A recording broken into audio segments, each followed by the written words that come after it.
Hello, my name is Emily Walker, and this is Discussion Post 8, Informative Speech.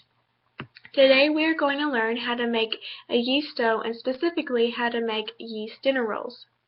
I don't know about you, but I cannot pass up fresh hot bread from the oven with a slab of melting butter on it.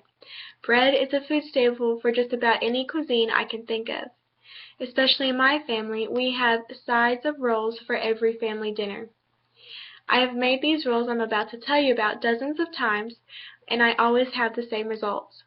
I want to explain to you how simple it can be to make yeast rolls that are dependable and wonderful to eat.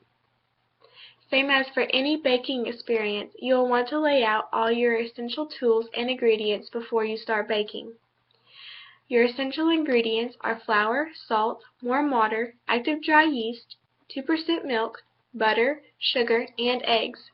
Your essential tools are a large mixing bowl, stirring spoons, small saucepan, cookie sheet covered with parchment paper, a mixer fitted with dough hooks, and this is what my dough hook looks like for my KitchenAid mixer.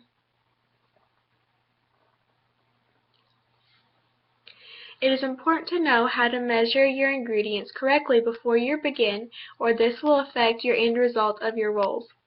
Using some special tools like a KitchenAid mixer really helps make this recipe effortless, as it eliminates hand mixing and hand kneading. Now that you have all your ingredients and equipment needed to make the rolls, it is time to begin baking. It is very important to be patient while making yeast rolls. For example, the next step is to bring your 1½ cups of milk to a simmer. This takes me about 30 minutes. Let the milk simmer for 2 minutes, then remove from heat and add ½ cup of butter and ½ cup of sugar. Stir until the butter is melted and the sugar has dissolved.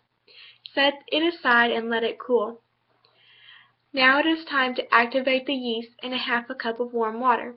This will take about 5 minutes.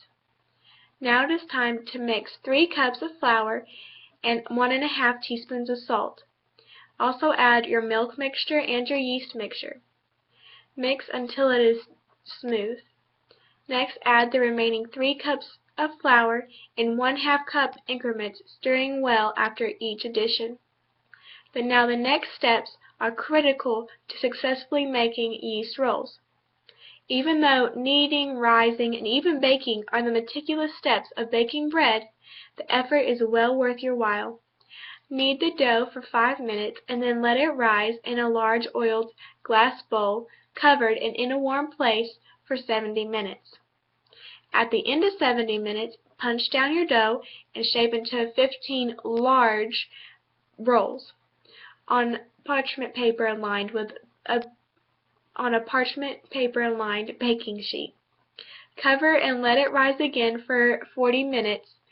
At the end of this rising time, brush with melted butter and bake in a 350-degree oven until lightly browned, which is about 30 minutes. At the end of those 30 minutes, you will pull out of the oven yummy, butter-covered yeast rolls that can be eaten immediately, which is my preference, or they can be frozen and eaten at a later time. I hope I have lessened your fear of baking yeast rolls, for I found that this recipe is simple, dependable, and wonderful. Something as little as baking bread can perfect our patience and work ethic, which can be valuable in other aspects of our lives. Hopefully these yeast rolls will be to you what my family calls those rolls that Emily makes. This recipe was edited from foodnetwork.com. My reference to measuring correctly came from sallysaddiction.com, and to find a step-by-step way to activate yeast, please visit thepioneerwoman.com.